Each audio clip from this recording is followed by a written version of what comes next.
Hai teman-teman, di video kali ini kita akan belajar tentang salah satu algoritma sorting yang paling dasar dan mudah dipahami, yaitu insertion sort.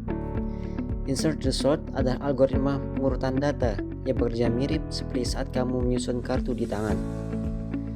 Karena kemajuan digital telah berkembang pesat, yang dimana setiap kemauan sangat mudah untuk didapat dan ilmu-ilmu sangat mudah untuk dipelajari, maka kali ini saya ingin meminta bantuan ke ChatGPT untuk membuat program algoritma sorting agar waktu singkat dan efisien. Di sini dengan bantuan ChatGPT, saya akan memerintahkan ChatGPT untuk membuat kode yaitu insertion sort dengan menggunakan sintak Java.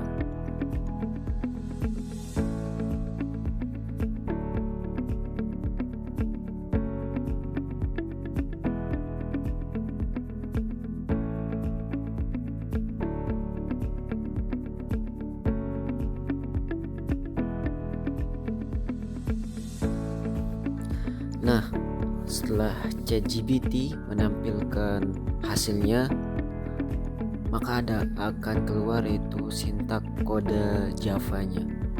Lalu setelah kita melihat kodenya, maka saya akan mengcopy-nya agar lebih efisien dan untuk dijalankan nanti di VS Code-nya.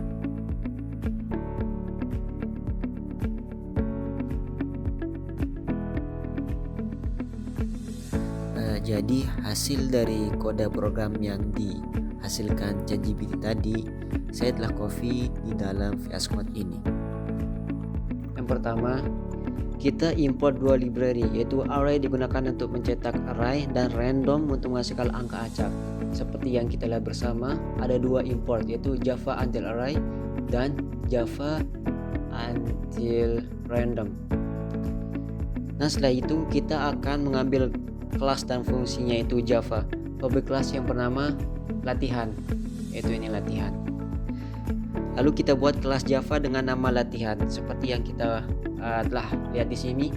Di sini saya telah membuat kelas Java dengan nama latihan.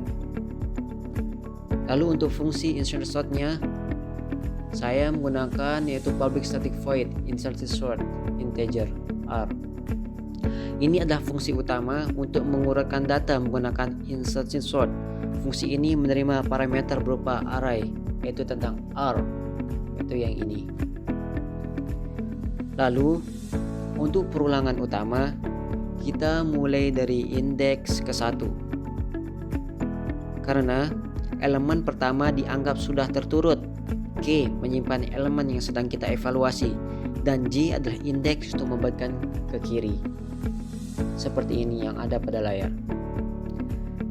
Lalu untuk perulangan dalam menggeser elemen, selama masih ada elemen di kiri yang lebih besar dari K, kita geser elemen tersebut ke kanan. Proses ini membuat ruang untuk menyisipkan K. Lalu untuk menyisipkan E yang ini, setelah semua elemen digeser, kita tempatkan K di posisi yang pas. Lalu fungsi untuk membuat array acak. Fungsi yang ini digunakan untuk membuat array dengan ukuran tertentu atau size dengan nilai maksimum atau max value, atau seperti yang kita lihat seperti ini. Itu tentang kita pakai objek random untuk menghasilkan angka acak lalu masukkan ke array seperti yang ada pada layar ini. Lalu untuk bagian main testing algoritma, kita uji data kecil yaitu 10 angka. 10 angka di sini kita buat data acak sebanyak 10 angka. Kita juga simpan salinannya sebelum diurutkan. Setelah itu kita hitung waktu eksekusi sebelum dan sesudah sorting, lalu dikonversi ke milidetik. Lalu untuk uji data besar yaitu 1000 angka, sama seperti sebelumnya, tapi kali ini kita gunakan 1000 angka acak. Proses sorting dan pengukuran waktu dilakukan dengan cara yang sama. Seperti data kecil sama dengan data yang besar. Lalu untuk for in yang saya link hari ini, karena datanya panjang, kita hanya tampilkan 10 angka pertama dari hasil sorting. Nah, coba ketika semua telah kita buatkan, coba sekarang kita run. Yes. Nah, di sini diperlihatkan bahwa data kecil 10 angka sebelum diurutkan itu 4957. Nah, setelah kita memakai data tadi setelah dijelaskan, data kecil setelah diurutkan menjadi 5, 6, 14, 21.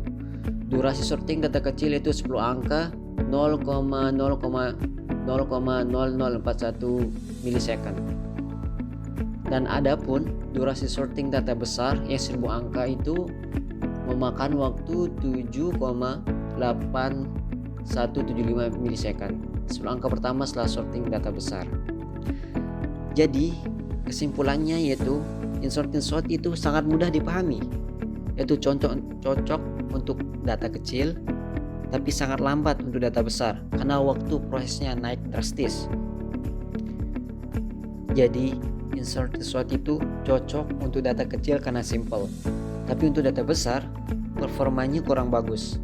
Di video berikutnya kita akan coba algoritma yang lebih cepat seperti bulk sort dan quick sort.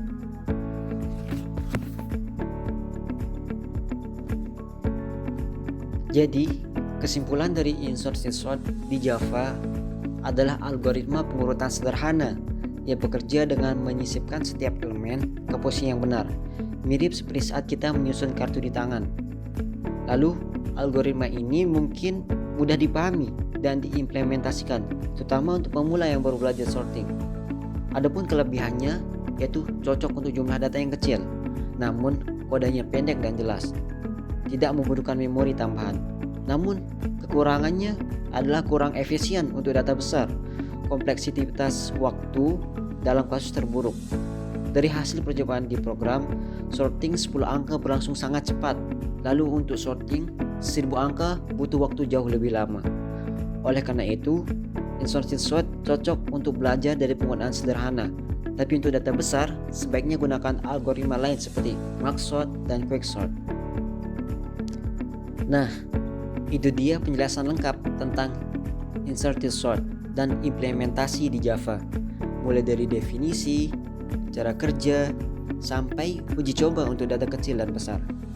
Semoga kamu jadi makin paham ya gimana algoritma ini bekerja dan kenapa penting banget buat dipelajari sebagai dasar sebelum lanjut ke algoritma yang lebih kompleks.